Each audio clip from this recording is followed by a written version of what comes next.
Now, former Director General of the Ghana National Development Planning Commission, Dr. Nimoy Thompson, and former Vice Chancellor of the University of Cape Coast, Professor Jane Nana Opoku-Agyeman, are among the front-runners in the race to partner John Dramani Mahama for the opposition NDC's 2020 ticket. Former Finance Minister Dr. Kwabena Dufour and former Health Minister Alex Sebefia are also in strong position. Mr. Mahama is expected to announce his choice today after an NDC National Executive Committee meeting. Kwesi Parker-Wilson is on the grounds for us at the NDC NEC meeting. He joins us live. Parker, if you can hear me, what is happening where you are? Okay, so Araba, the meeting was suspended for just about 30 minutes, and we are told that the nomination submitted by the flag bearer, John Dramani Mahama, was met with some opposition. So just about 30 minutes ago, the chairman of the party, the regional Greater Accra regional chairman of the party, Adikoka, and the deputy general secretary, national deputy general secretary, Peter Bomo-Tukono, left the premises of the NDC headquarters to go and meet the former president, John Dramani Mahama. And they just returned a while ago, and so the meeting is currently underway. As to what the opposition was, my source did not disclose to me, but he tells me that there was some opposition with the nomination, and they are hoping that the national chairman or the National Council of Elders will resolve that, and then in the next 30 minutes, they will tell us whether or not they have accepted and approved Professor Jane Nana Opoku-Agyeman as the running mate to partner former President John Dramani Mahama in the December poll. So currently, the National Council of Elders meeting is ongoing. It just started about 5 minutes ago, and right from there, they'll go to the National Executive Committee to communicate their decision to them. And Parker, just before you go, so who are those at this meeting? Who are these key people meeting to decide on who partners John Dramani Mahama for 2020? So it's the chairman of the party, the national chairman of the party. We are told, those I have seen personally, is that the general secretary, the chairman of the party, the 16 regional chairmen of the NDC are all in the meeting, and I have been told that Dr. Alex Sebefia and also Mr. Ahoy are all in the meeting, but I can't confirm whether they are. But those I've seen are the ones I've mentioned to you. Thanks, Parker. Kwesi Parker-Wilson is our man on the ground there, and we will be going to him live as and when any new information emerges on whether indeed Jane Nana Opoku-Agyeman has been selected or approved by the NEC to partner John Dramani Mahama for the 2020 elections. Now, Winston Amwa is a member of the political desk, and he joins me here with some more on this. So, Winston, what factors are in play in deciding, who partners the flag bearer? Well, let me say good afternoon to you and viewers. A lot of things will come to play in deciding who partners John Dramani Mahama. Now, in the first instance, you'd have to ask yourself, as we get close to election 2020, what are Ghanaians talking about? Of course, Ghanaians are talking about the economy. And after the Afrobarometer report indicated that the economy played a major role in one of the issues that was going to be, much talked about during the election. But there's also, a lot of things about social intervention programs here and there. You've had some NDC bigwigs like of Dr. Tony Edu consistently saying that the NPP has been stealing the voters of the NDC because the NDC is known as a, social democratic party.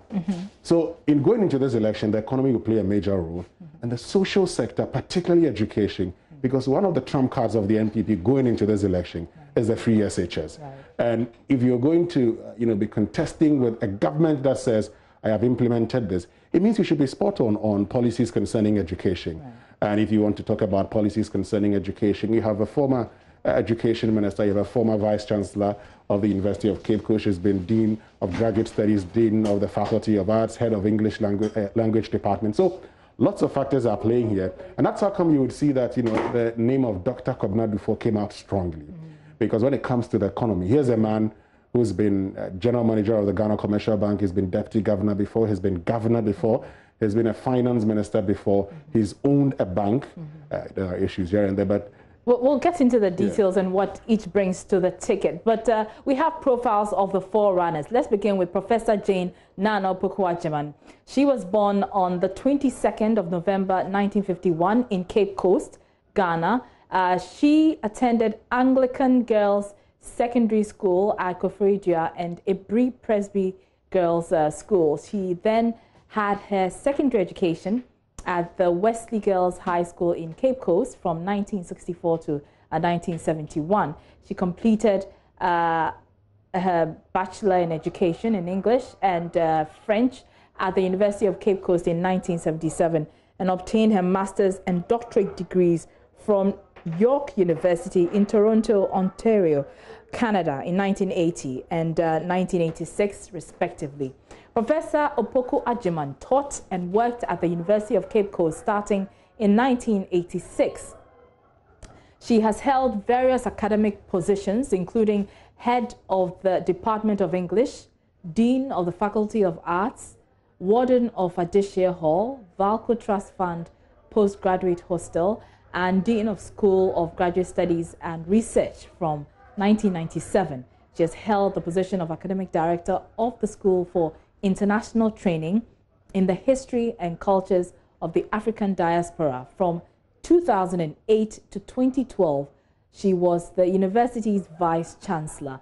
In March 2007, she was one of 5 scholars selected to deliver presentations during the 200th anniversary of the abolition of slavery at the United Nations headquarters in New York City. In October 2009, she was elected Ghana's representative to the Executive Board of the United Nations Educational, Scientific and Cultural Organization, UNESCO. Ahead of the 2012 general elections, Jane Opoku-Agyeman moderated the debate with Kojo Oppong Nkrumah between February 2013 and January 2017. She served as the Education Minister of Ghana. On 26 October 2018, she became the Chancellor of the Women's University in Africa, located in Zimbabwe. She has served on many local and international boards and committees, such as the Center for Democratic Governance, CDD Ghana, the editorial board of the Hornet, Harriet Tubman series on the African diaspora, the African Initiative in Canada, and the College of Physicians and Surgeons as eminent citizen.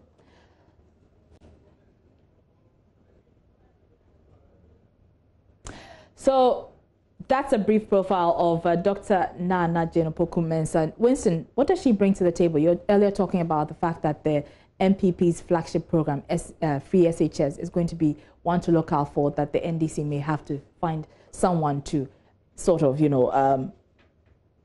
contest. Yes, exactly. And so in finding out somebody who can actually better explain all of these things. Nana has been speaking about education ever since she left office. She's been one of those few persons who's commented a lot about the free education. She's talked about the need for equality. You have to ensure that everybody gets to go to school. Mm-hmm. Now, if the NDC thinks that education is going to play such a major role in the campaign, then in bringing Nana Opoku-Agyeman on board, and we're talking about how she had been head of the English department at the University of Cape Coast. She was dean of the faculty. She's taught a lot of students. She understands education. Mind you, she was the first woman vice chancellor of a state university in Ghana.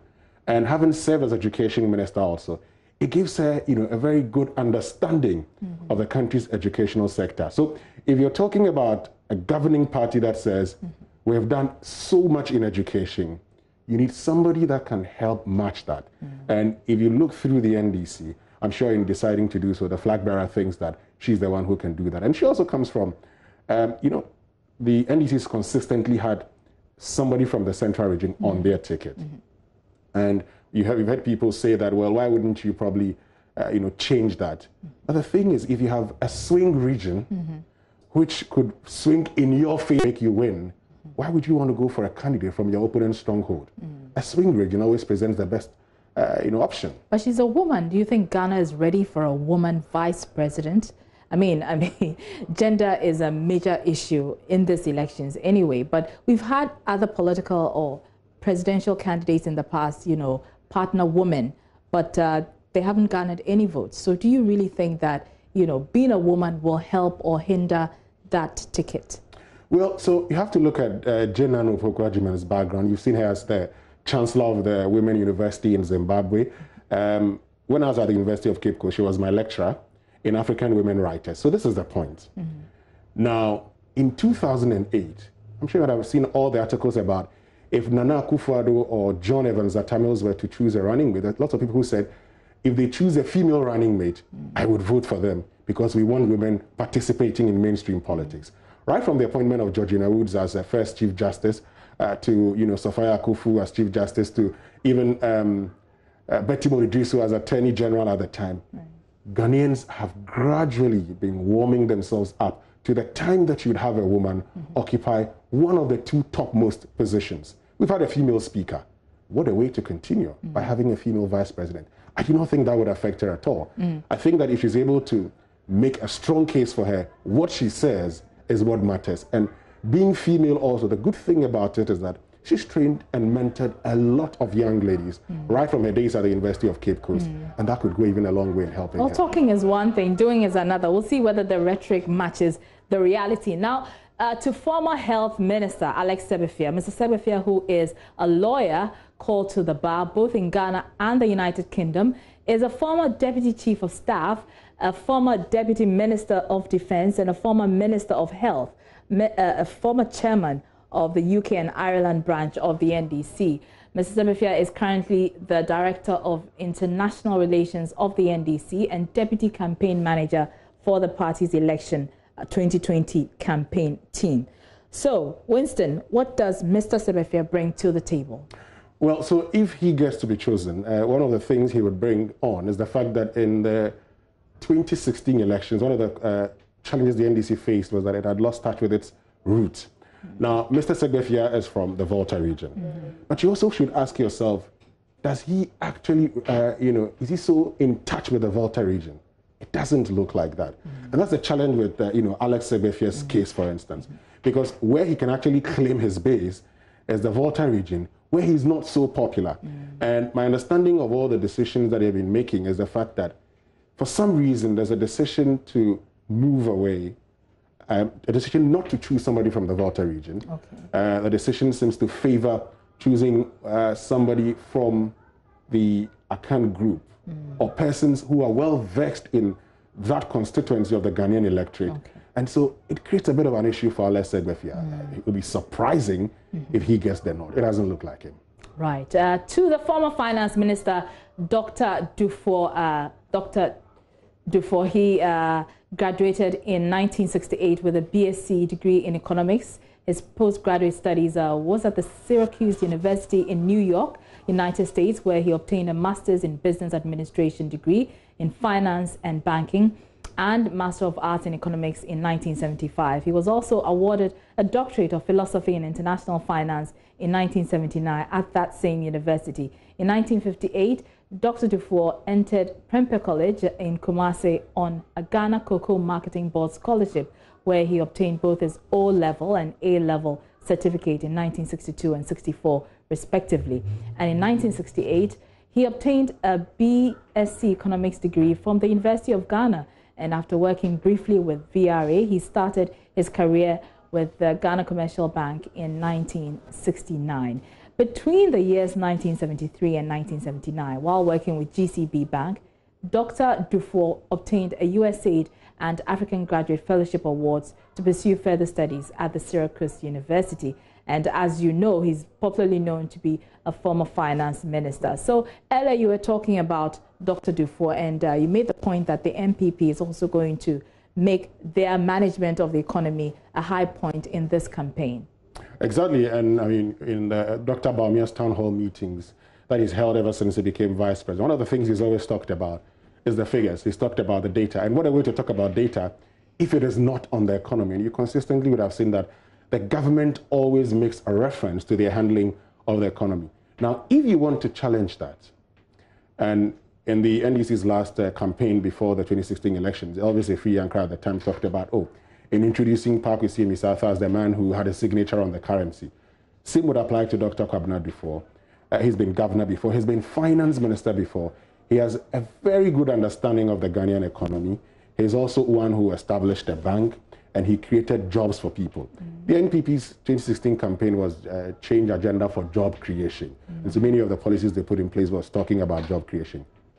If you have a certain Dr. Dufour, yes, his bank has been lost now, but in the build-up to the campaign, you can always make the case that, well, but for what this government did, many of you will still have had your jobs. You know I have done it before, and I can always do it. If there is that one person, even within the academic world, who has respect, he and Professor Kwesi Botry have a lot of respect. And I think that Dr. Bawumia himself has a lot of respect for somebody like, you know, Dr. Dufour. And so in a lot of the jabbings, you're not going to be jabbing somebody you have so much respect for in that manner.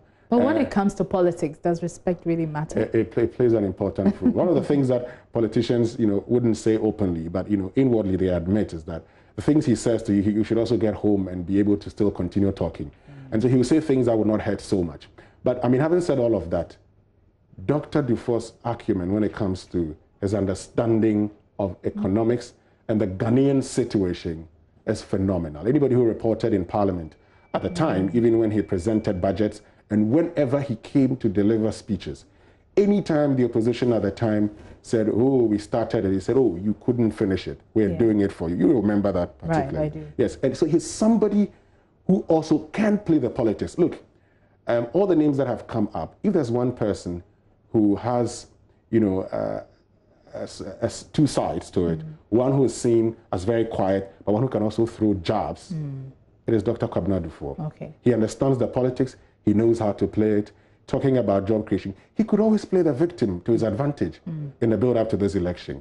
I mean, if the banking sector cleanup comes up and all of that, he can always say, well, for all of you who had jobs from me, you would understand that, but for the government, quote and unquote, wickedness, we wouldn't be here. Okay, all right. Winston Amwa is with the political desk here at Joy News, and he'll be bringing you more analysis as and when that nomination is approved by the NDC's NEC. Now, we've been asking you who you think should be selected. We hit the streets, and this is what you've been saying. I'm highly optimistic that whoever that is chosen to partner JM will be somebody that can, in his absence, hold the fort, do everything possible so that at the end of the day, when that person who is chosen today, and then the president of a tenure of office is over, that person can fit well in his shoes and work assiduously and to the betterment of this nation. A lot of names have come up. Professor Jane Nana Opoku-Agyeman is not an exception. We've seen her credentials. We've seen the kind of work she has done with UCC. We've seen the kind of work she has done with the Education Ministry.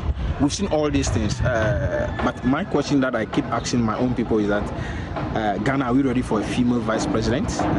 If so, I'm not saying she's not qualified. She's more than qualified to occupy that position as the first female vice president of a country like Ghana. But as a country, Ghana, are we ready? Looking at the people who are involved, looking at the four names that have come on board, I am personally rooting for Dr. Nimoy Thompson.